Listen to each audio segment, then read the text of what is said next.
So, Pramod, could you tell us how United Health Group is involved in telehealth and telemedicine? Either one. I use them interchangeably. And what the focus is primarily. Well, let me just start with saying, as a United Health Group, our mission is to help people live healthier lives. We are engaged in trying to help improve the healthcare delivery as a system as a whole. And through our benefit program, we participate and care for people in the United Health Care. This is where the insurance part of the business. We also participate in increasing health delivery part of the market through Optum brand. So a lot of telemedicine program we have are associated with our Optum, with the health delivery is. So telemedicine, telehealth is another mean of delivering the health care. When it comes to the reimbursement side, that's where sometimes people are asking from the United Healthcare how we do reimbursement for the telehealth. And just yesterday, as part of the ATA half-day course on future of mHealth, I was speaking, and my topic was the payer's perspective for mHealth. And because this is a very common question, is what is the position for the insurance companies? And what I try to point out that the payer system for our healthcare is very complex. It's not just a single payer or single set of constituent. You have Medicare, and Medicare could be traditional or managed Medicare, where the insurance companies are involved. You have Medicaid, you have a large employer, you have insurance companies self-pay. So the reimbursement activities are tied to in a specific situation, a specific constituent that we're working. But I gave examples where on the wellness side, there is a reimbursement for, this is sponsored largely by the employer for diabetes prevention and control. And United is very actively involved in this consortium. And we have partnership with YMCA for diabetes prevention. They're using CDC-approved protocols. So real focus on prevention. Prevention side. But also about 29 million Americans have type 2 diabetes, and there our programs looks at the control of diabetes and preventing complication. And there we partner with the pharmacy chains and Walgreens and other.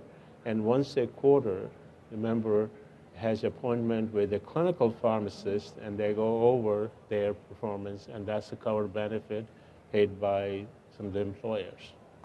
So United Health Group, through Optum, is very much involved in telemedicine, and so are many other payers, I've noticed, and I'm wondering how you might differ, how you're different from all the rest in your approach. Yeah, it's hard for me to be able to compare with each the payer. I think what we are focusing on more of a total population-based care, and we, as our objective is to, it's really threefold. We are focused on trying to improve the access to healthcare, and if the technology allows us to provide that, then we are interested in. The second is the quality of care, so it has to be standards-based, evidence-based care. If telemedicine does have that potential to standardize the care. And the third area is the experience for both patient or members and the providers. It needs to fit in. We believe if we focus on all these three, the fourth one, which oftentimes people ask, is the cost, I think will be automatically the cost effective. It will be taken care of.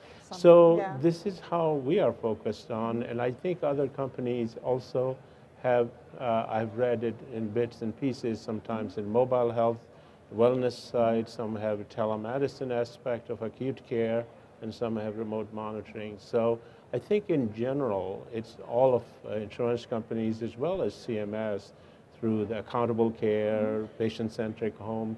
The focus is more on a patient or rather than one individual one-to-one appointment and reimbursement.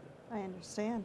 So you told me a little earlier that you spoke this morning. You were the keynote speaker. Was it this morning? No, I was not the keynote speaker. I was giving moderator. I gave the award for United Health Group is sponsored the best special interest group for ATA, and this year the winner was Business and Finance Special Interest Group. So I introduced them there. And then I was also lucky enough to be inducted as a ATA Yes, fellow. I was going to ask you about that. Now, what does that mean?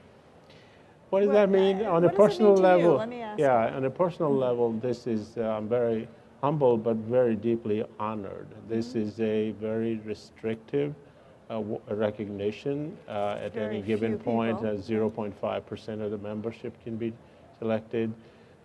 One of the requirements that you have been involved in the field of telemedicine 8 to 10 years, and you have made a contribution in the field of telemedicine, and so I'm very So happy. that's great. It's Thank nice you. to have your contributions Thank you so much. recognized.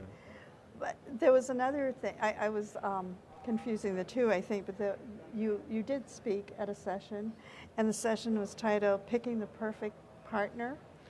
That's going to be in- tomorrow. Okay. And And- this is the ATA has I think 6 or 7 session of industry council, different topics. And there's one tomorrow at 1:15 is about picking the right partner. And If you're a provider? as or any constituent for ATA, so there are 6 companies, the industry council members, that are participating, and I've been asked to moderate that session. And so the partnership is pertinent to that industry segment. So we have folks who have their partner is the hospital system where they are partnering, delivering.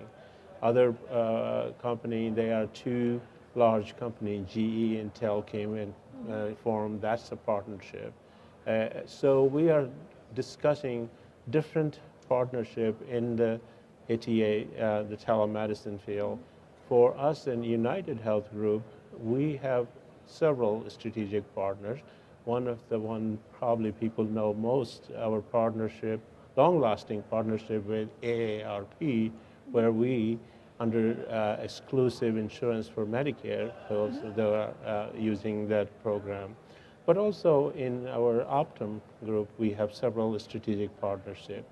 We have partnership with Tucson Medical Center, where we are working on together for total population management, health information, as well as we have technology partners like Cisco and Qualcomm and others that we work with, Microsoft we're working. So we have various different partnerships, and it depends on what's our objective. Is going to be mutually beneficial? Are we together going to be able to advance the cause of telemedicine and better healthcare?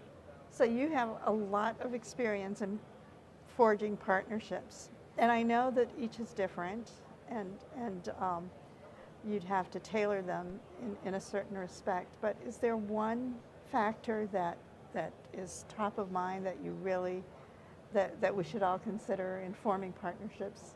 Well, I think my personal view is where we are good potential partner because we have a larger scale and we have a reach to a larger part. Typically, an outside company who just is starting, we may or may not be the best partner because we are large and we are able to scale up very large. Yeah.